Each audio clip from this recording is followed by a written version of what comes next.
আমি এবারে $10 million job করতে চলেছি একজন প্রফেশনাল অ্যাথলিট হিসেবে। আর আমি দেখাতে চলেছি এইটা আর $2 লাখ অ্যাস্ট্রোনটের কাজের মধ্যে পার্থক্য। এটা দুর্দান্ত। আর $1 লাখ দেওয়া হয় ডাইনোসরের হাড় খুঁজে বার করার জন্য। ও মাই গড! আরো অনেক জব দেখাবার সব থেকে কম টাকার জব যেটা আমি খুঁজে পেয়েছি, গোল্ড প্যানিং, যাদের রোজগার বছরে $1। কিন্তু আমরা মিলিয়ন উপার্জন করব। একদমই নয়। বেসিক্যালি গোল্ড প্যানাররা এটার মধ্যে প্রথমে মাটি দেয়, তারপর জলের মধ্যে এটাকে নাড়াচাড়া করে, তার ফলে গোল্ড ফিল্টার্ড হয়ে নিচে পড়ে যায়। কিন্তু এটা সহজ নয়, কারণ 5 ঘন্টা খোঁজার পরেও আমি সত্যি বলতে কিছুই পাইনি। ও বয়েজ, আমি গোল্ড পেয়েছি। এই ছোট্ট জিনিসটার মূল্য কত হবে? এটা হবে 2 সেন্ট। আমি এটাই বলতে চেয়েছিলাম। সারা বছর এই কাজটা করে তুমি মাত্র $1 রোজগার করবে, কিন্তু সৌভাগ্যবশত আমরা সেই জব করতে চলেছি যেটা করে বছরে $10 মিলিয়ন রোজগার করা যায়। কিন্তু প্রথমে দেখা যাক যে কাজ করে মানুষ বছরে $1 লাখ রোজগার করতে পারে। মিউজিয়ামের জন্য ডাইনোসরের বোন খুঁড়ে বার করা। আর হ্যাঁ, এগুলো ফেক, কারণ ওদের অস্তিত্ব আর নেই। এটা হলো আমাদের কাজ করার জায়গা। এগুলো কি সত্যি ডাইনোসরের বোন? হ্যাঁ একদম। আমি এখানে 17 সত্যি? বছর ধরে রয়েছি, আর আমি আমার কেরিয়ারে যত ধরনের বোন দেখেছি তার মধ্যে এটা সব থেকে বড়। এটা হলো থাই বোন, এই যে এখানকার। আর এটা 4 ফুট লম্বা। উদাহরণ হিসেবে এই যে একটা ডাইনোসর, তার সমান হলো 6টা কালকে ওপরে ওপরে দাঁড় করিয়ে দেওয়া। আমার হাইট 6'5". এগুলি মূলত মিনি জ্যাক হ্যামার। এই তো ভালোই করছো। ওর কোনো আইডিয়াই নেই ও কি হ্যাঁ, করছে। ওর কোনো আইডিয়াই নেই। আশ্চর্যের বিষয় হলো এটা করতে গিয়ে আমরা ভয় পেয়ে যাচ্ছিলাম। উপস। একটু সাবধানে। কাজটা একটু এগোতে আমাদের 5 ঘন্টা সময় কেটে গেল। তারপরে এক্সপার্টের সাহায্য নিয়ে আমরা কাজটাকে মোটামুটি এগোতে পারলাম। আমার গোটা কেরিয়ারে দেখা এটা হলো সব থেকে বড় একটা বোন। আর তুমি চাও এটাকে আমি আর কাল টাচ করি? একদম। যদি আমরা এটাকে খারাপ করে দিই? যশ, এটার ওয়েট কত হবে? মোটামুটি 2250 পাউন্ড? হ্যাঁ। এর ওজন তো নোলানের মায়ের 10 ভাগের 1 ভাগ। ও মাই গড, এটা তো দারুণ। এখন যেহেতু এই হাটটা এতটাই প্রাচীন, তাই আমরা এটাকে তোলার আগে ভালো করে সংরক্ষণ করলাম, না হলে এটা দুটুকরো হয়ে ভেঙে যেত। আশা করবো তোলার সময় এটা ভেঙে যাবে না। 1 2 3 Three. খুব ভালো। এদিকটা নিয়ে এসো। খুব ভালো। এই প্রথমবার কোনো মানুষ এটাকে বয়ে নিয়ে যাচ্ছে। একজন ইউটিউবার ডাইনোসর বোন নিয়ে যাচ্ছে। টেবিলের সামনেটা নিয়ে চলো। ঠিক আছে। 1 2 চলো। এই তো খুব ভালো। কাল তোমার হাতটা দেখবে। বিশ্বাস করবে কিনা জানি না, কিন্তু এই ডাইনোসর বোনটা তার জায়গা খুঁজে নিল একটা মিউজিয়ামে। আর যেহেতু মিউজিয়াম খুবই বোরিং হয়, তাই আমরা চলে গেলাম $2 লাখ জবে, নাসাতে অ্যাস্ট্রোনট ট্রেনিং। আর আমার প্রথম মিশন হলো একটা অফিসিয়াল লুনার রোভার চালানো। এটা নিশ্চয়ই একদিন চাঁদে থাকবে। হ্যাঁ, এটাতে করেই একদিন আমরা চাঁদে ঘুরে বেড়াবো। ওরা আমাকে কেন এটা চালাতে দিল? দরজাটা খোলো। আমি এটাকে কি করে চালাবো? ওই স্টিকটাকে সামনের দিকে করো। এক্ষুনি? হ্যাঁ, করো, সামনের দিকে করো। অন্য কেউ চালাও, ও আমাদের মেরে ফেলবে। আমার ভয় লাগছে। হ্যাঁ, ঠিক হচ্ছে। ও, এটা তো দারুণ। চলো এবং টুইস্ট করো। ডান দিকে? ডান দিকে বা বাঁ দিকে, যেদিকে খুশি করতে ও মাই পারো। গড, ওখানে তো কার আছে? এটা কি রাস্তায় চালানো লিগ্যাল? হ্যাঁ, এখানে রাস্তায় লিগ্যাল আছে। ও, এটা সত্যিই দুর্দান্ত। আমরা সাইড হয়ে যাচ্ছি কেন? আমি জানি না এটা কি করে সোজা চালাবো। আর আমার যেন মনে হচ্ছিল আমি ড্রিঙ্ক করে এটা চালাচ্ছি। কিন্তু তাও আমি এটাকে নাসার লুনার ট্রেনিং ইয়ার্ডে নিয়ে যাওয়ার চেষ্টা করছিলাম, যেখানে আসল টেস্ট ছিল। ও, অফরোডিং। ও গড। ও, এটা তো খুব লাফাচ্ছে। তোমরা চাও এই হিলটা দিয়ে চালিয়ে আমি নিচে নামি? এটার মধ্যে কি কোনো সিট বেল্ট নেই? এখানে একটা সিট বেল্ট আছে, কিন্তু আমরা ইউজ করি না। হ্যাঁ, এখানে সিট বেল্ট আছে, কিন্তু কেউ ইউজ করে না। এটা জেনে ভালো ও, লাগলো। এটা তো খুবই স্টিপ। ও ওরে বাপরে, আমরা কি সত্যি নিচে নামবো? আমার সিট বেল্ট চাই এক্ষুনি। ও মাই গড। দাঁড়াও, আমরা হিল থেকে সাইড হয়ে থামাও, নামছি। থামাও গাড়িটাকে। ঠিক আছে, ঠিক আছে। তোমার হাতটা তুলে নাও যাতে ওরা দেখে আমি চালাচ্ছি। আরে, ও তো সত্যি তুলে নিল। ঠিক আছে, আমি আরে, উঠে যাচ্ছি, নিককে না, দিচ্ছি। না, না, না, দাঁড়িয়ে এখানে পড়ো। বসো। না। আমরা কি ফ্রেটারে সাইড হয়ে নামবো? ধরো আমাকে কাল। ধরো আমাকে। ল্যারান, আমি বলতে চাইছি তুমি চাঁদে কিন্তু সার্ভাইভ করতে পারবে না, না। আমি নিশ্চয়ই পারবো। এর পরের ট্রেনিং এ নাসা আমাকে দেখালো তাদের বিশাল স্পেস ফেসিলিটি। ওরে বাবারে, এটা হলো পৃথিবীর দ্বিতীয় বৃহত্তম পুল। সত্যি কথা বলতে মনে হচ্ছিল ওরা আমাদের কি ট্রেনিং দিচ্ছে, বিশেষ করে যখন আমাদেরকে স্পেস স্যুট দেখানো হলো। আমি যতদূর জানি তুমি একটা স্পেস স্যুট পরলেই তুমি অ্যাস্ট্রোনট হয়ে যাবে। কিন্তু এর মধ্যে একটা গন্ডগোল আছে। স্পেস ওয়াকে তোমাকে কি ডায়পার পড়তে হয়? তোমাকে 12 ঘন্টা স্যুটটা পরে থাকতে হবে।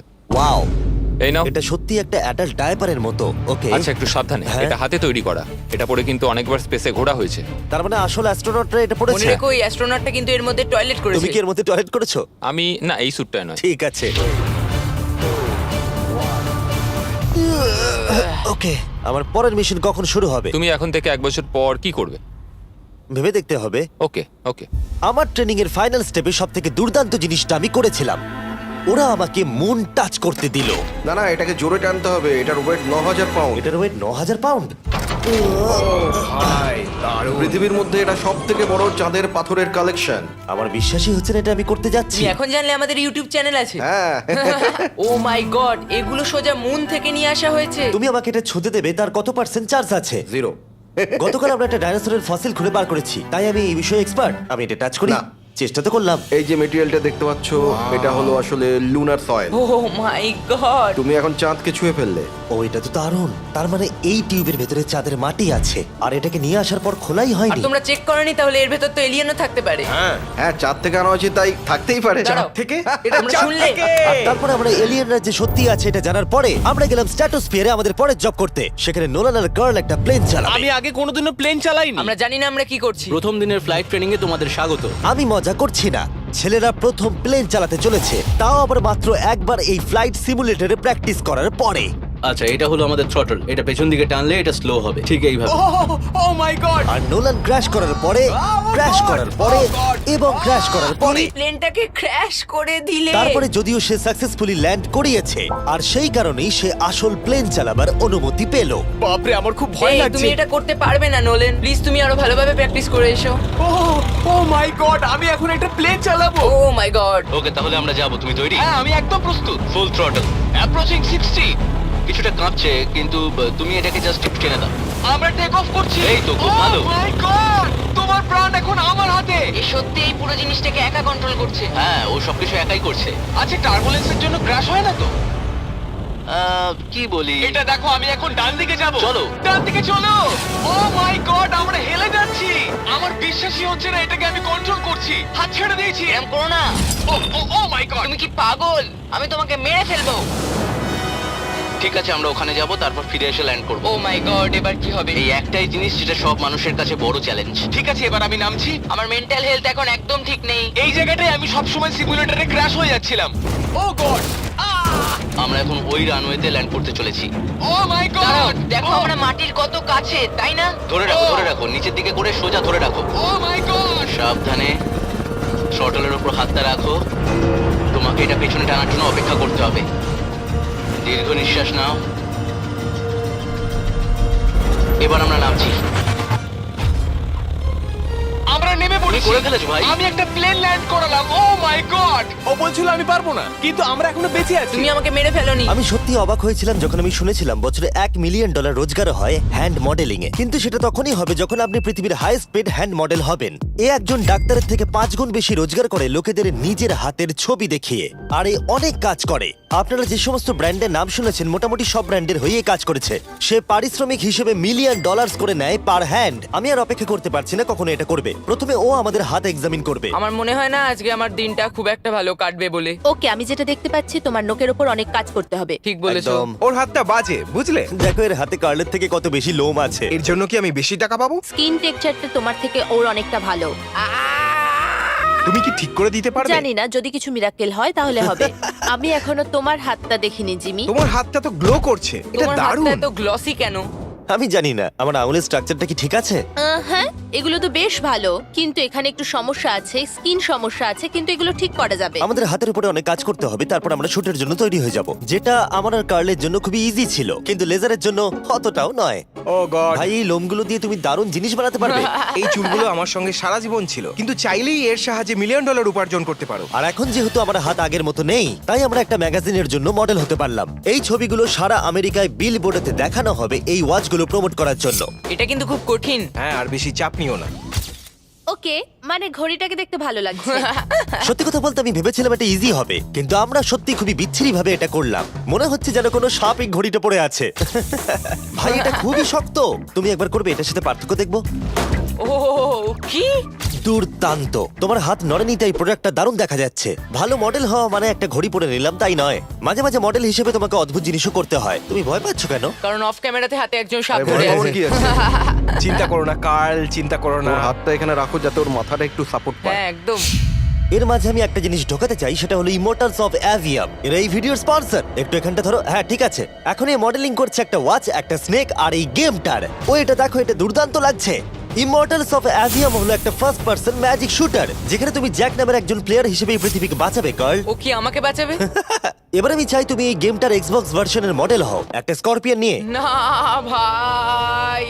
এই দেখো, তুমি ঠিক এটাকে এইভাবে ধরবে। আচ্ছা, এটা হাতে ধরাটা সেফ তো? হ্যাঁ, একদম ঠিক আছে, একদম। নাও নাও নাও, যা বলার বলে দাও, Okay, বলে দাও, আর ও, ফটো তুলে ঠিক নাও। আছে, তুমি এই গেমে ডিফারেন্ট টাইপের 25টা ম্যাজিক স্পেল পাবে আর 80টা ডিফারেন্ট ট্যালেন্টকে আনলক করতে পারবে নিজের ক্যারেক্টারকে কাস্টমাইজ করতে। ইমর্টালস অফ অ্যাভিয়াম এই ফটোটাকে পছন্দ করবে কার্ল? ইমমর্টালস অফ অ্যাভিয়াম আশা করি পছন্দ হবে। কাল আর কিছুক্ষণ এটাকে ধরে রাখো, তারপরেই আমরা এনএফএল প্লেয়ার্স হয়ে যাব। যারা ইমর্টালস অফ অ্যাভিয়াম তৈরি করেছে তারা আরো অ্যাওয়ার্ড উইনিং গেম তৈরিতে সাহায্য করেছে, যেমন হ্যালো, কল অফ ডিউটি আর ডেড আমার এই স্পেস। গেমগুলো দারুণ লাগে। ও, এটা তো নড়ছে। আর দারুণ জিনিস হলো ওরা আমাকে এই গেমের বস করেছে, আর যদি তুমি আমাকে মারতে পারো তাহলে এই গেমের যে কোনো বসের থেকে বেশি গোল্ড পাবে। ও না, আরে চিন্তা করো না, আরে ওর ভয় দিকে পেও না। তাকিও না। ইমর্টালস অফ অ্যাভিয়াম এখন এক্সবক্সে ফ্রি ট্রায়াল দিচ্ছে, তার সাথে PS5 এও আর স্টিমেতেও ফ্রি ডেমো অ্যাভেলেবল মনে আছে। হচ্ছে তুমি যে আমার পারবে, ভেতর ঢুকে তুমি গেছে পারবে। নাকি হাতের তলায়। আমরা এতটাই বাজে করছিলাম যে একজন হ্যান্ড মডেলকে আনাতে হলো যাতে স্পন্সররা এই ফটোগুলোকে অ্যাপ্রুভ করে। ডেসক্রিপশনে দেওয়া লিংকে ক্লিক করো যদি তোমরা এক্ষুনি ইমর্টালস অফ অ্যাভিয়াম খেলতে চাও। আমি আর হ্যান্ড মডেল হতে চাই না, আর যদিও আমাদের ফটোগুলো অতটা ভালো ছিল না তবুও গোটা দেশের বিলবোর্ডে সেগুলো স্থান পেল। আর এবার হলো শেষ কাজ যেটার জন্য বছরে $10 মিলিয়ন রোজগার করা যায়। একদম ঠিক, আমি জয়েন করতে চলেছি লিটারালি NFL। এটা আমার একটা স্বপ্ন ছিল। যদি তোমাদের মনে হয় এটা ফেক, এই দেখো আমি সাইন করছি একটা রিয়েল কন্ট্রাক্ট, তার ফলে আমি বাকেনিয়ার্স এর এখন রিয়েল প্লেয়ার আর ওরা আমাকে দেবে $10 মিলিয়ন। আমি হয়তো এটা পাবো না, কিন্তু অ্যাটলিস্ট এটা অ্যামাউন্টটা তো বললো। না না, ডলারের ওপর ফোকাস করো। এখন থেকে এটা অফিসিয়াল, কংগ্রাচুলেশন। তাহলে আগামী 48 ঘন্টার জন্য আমি অফিসিয়ালি প্লেয়ার। তুমি এখন অফিসিয়ালি প্লেয়ার। কথা দিচ্ছি আমি হতাশ করব না। আমি কথা দিচ্ছি ও হতাশ করবে। কন্ট্রাক্টটা শেষ করেই আমি আমার টিম নিয়ে মাঠে নেমে পড়লাম 60,000 দর্শকের সামনে। প্রথম স্টেপ হলো ওয়েট ট্রেনিং। এটা হালকা হচ্ছে, ওয়েটটা একটু বাড়িয়ে দিই চলো। এই তো খুব আমার ভালো। মনে হচ্ছে না ওরা আমাকে 10 তোমাকে মিলিয়ন স্বীকার দেবে। খুব করতে ভালো হবে। হচ্ছে। তুমি কি উইনার নাকি তুমি ফ্যালকন? খুব ভালো। আমি লক্ষ্য করলাম NFL প্লেয়ার হলেই তোমাকে উৎসাহ দিতে সবাই চাচায়। আচ্ছা, এই জিনিসটা কি তোমাদের টিমের সবথেকে স্ট্রং প্লেয়ার করে? দেখা যাক এটা আমি একবার করতে পারি কিনা। ওরা এটা 12 বার করে? ওরে বাবারে। ওরা সাধারণ মানুষ নয়। আমি চাইবো না ওরা আমাকে ধাক্কা মারুক। আরেকটা, চলো তুমি পারবে। ফুটবল। Easy! আরেকবার, কাম অন।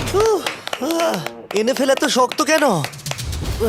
তাদের টিপিক্যাল ওয়ার্কআউটের সাথে এটার পার্থক্য কতটা? অনেক বেশি। যাক, একটু মাথা ব্যথা তো দূর হলো। কিন্তু তোমাকে পরে ওগুলোই করতে ঠিক হবে। আছে। এরপরে আমি প্রথম প্র্যাকটিস করলাম টেম্পা বে বাকেনিয়ার্স এর ট্রেনিং গ্রাউন্ডে। আমি দেখা করলাম আমার কোচের সাথে। কেমন আছেন? তুমি কেমন আছো? ভালো। আর আমার নতুন টিমমেটদের দেখা সাথে করে খুব ভালো লাগলো ভাই। আমার নাম শেখ। আমার তোমার ভিডিও খুব ও, ভালো সত্যি? লাগে। তারপর ক্যান্ডি বার আর হ্যাঁ, কালকেও। আর আমার নতুন টিমমেটরা বিশ্বাসই করছিল না আমি সত্যি করে টিমে সাইন করেছি, তাই আমি আমার কন্ট্রাক্টটা ওদের দেখালাম। এটা একই তো যাতে তোমরা সাইন তুমি তো করেছিলে? দেখছি আমার থেকে বেশি টাকা পাচ্ছ গো। আমাকে এত কিন্তু তুমি দেওয়া হয় পড়লে না। দেখতে পাবে 48 ঘন্টার মধ্যে ক্যান্সেল না করলে কিন্তু ও, আমরা ক্যান্সেল হ্যাঁ। করে দেবো। দেখো এখানে যদি আরো আমি অনেক সঠিক কিছু বলি। লেখা আছে। যাই হোক, অফিশিয়ালি তুমি এখন আমি আমাদের জানি, টিমে। Thank you. কিন্তু আমার অন্য তোমাকে এখন টিমমেটরা অনেক ওখানে খাটতে আছে। হবে। ওদের কাছে আমাদের বাচ্চা মনে হচ্ছে, ওরা খুবই লম্বা। একবার ওর হাইটটা তো দেখো। সত্যি কথা বলতে এর আগে আমি কখনো ফুটবলই খেলিনি, তাই ওরা আমাকে একটা কিক মারতে দিল যেটা আরিয়া। ও, আমি বিচ্ছিরি ভাবে করলাম। মিস্টার বিস্ট, আজকে সারাদিন প্র্যাকটিস করো, কালকের মধ্যে রেডি হতে ঠিক হবে। বলেছো, ঠিক বলেছো। আমি চেষ্টা করছি। যেহেতু এর আগে আমি কখনো কোয়ার্টারব্যাক খেলিনি, আমি ছুটছি। আমি যতদূরে পারলাম ছোড়ার চেষ্টা করলাম। এটা টাচডাউন। তোমাদেরকে আমি বলে দিই যে টিমটা আমি জয়েন করেছি সেটার হয়ে টম ব্র্যাডি সুপার বোল জিতেছে, তাই ভাবলাম ওকে সারপ্রাইজ দিলে ভালো লাগবে। ও, এই তো টম।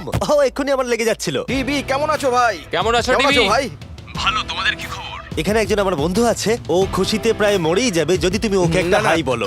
তুমি এটা একদম করো আমি না, জানি জিমি, তুমি খুব করো না খুশি। এটা। ও শেষ।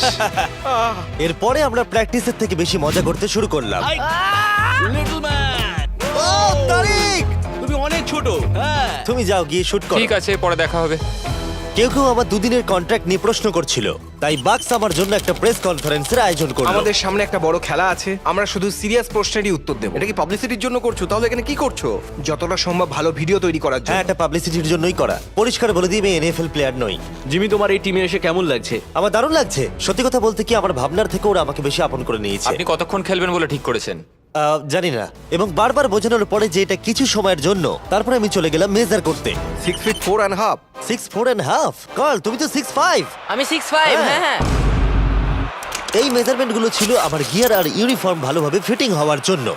এটা কিন্তু দেখতে দারুণ লাগছে। চলো শুরু করি তাহলে। যখন আমি তৈরি হয়ে গেলাম, অফিসিয়াল গেম ডে চলে এলো। আমি জানি না ওরা আমাকে কেন এটা করতে দিচ্ছে, কিন্তু হ্যাঁ, থ্যাঙ্কস বাক্স। তোমরা কি আমাকে এই টিমে দেখে অবাক হচ্ছ? হ্যাঁ, এটা আমার প্রথম ফুটবল যেটাতে আমি সাইন করলাম। জিমি এখন যে কোনো মুহূর্তে বেরিয়ে আসতে ওরা পারে। বললো যদি আমি 100 অব্দি থাকতে পারি তাহলে ওরা একটা খেলা খেলবে, আমাকে একটা সাহায্য করবে, উত্তেজিত হয়ে ওঠো। ভালো বলেছো। এটার প্রথম গেম আর এটা সম্ভবত শেষ। অবশ্যই ওর শেষ গেম। আমি জানি না কি হতে চলেছে। ক্যাননগুলোকে ফায়ার করো! এটা দুর্দান্ত।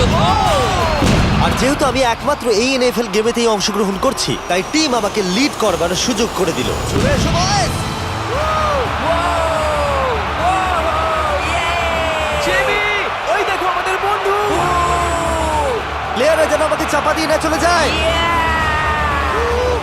এটা কি তোমার জীবনের সব থেকে ভালো দিন? এটা আমার জীবনের সবথেকে ভালো দিন জিমি। আই লাভ প্লেয়াররা ইউ। আমাদের থেকে আগে চলে যাচ্ছে। জিমি এখন এনএফএল প্লেয়ার। কেমন আছো তোমরা? আমি তোমাদেরকে হতাশ করবো না, যদিও সম্ভবত আমি খেলবো না। Love you. দেখো কি বড় একটা প্লেন। আমেরিকা চলো ফুটবল খেলা যাক। আমাকে অফিসিয়ালি এনএফএল প্লেয়ার করার জন্য বাকিনিয়ার্সের জন্য একটা হিউজ শাউট আউট। সত্যি কথা বলতে ভালো হলো যে আমি খেলিনি, কারণ ওরা যদি আমাকে ধাক্কা দিত সম্ভবত আমি মরেই যেতাম। আমি ভেবেছিলাম ওটা ওখানেই শেষ হয়ে যাবে, কিন্তু ফ্যালকন টুইটটা করে দিল, মিস্টার বিস্টের পরের চ্যালেঞ্জ হলো hit the field goal, win the game.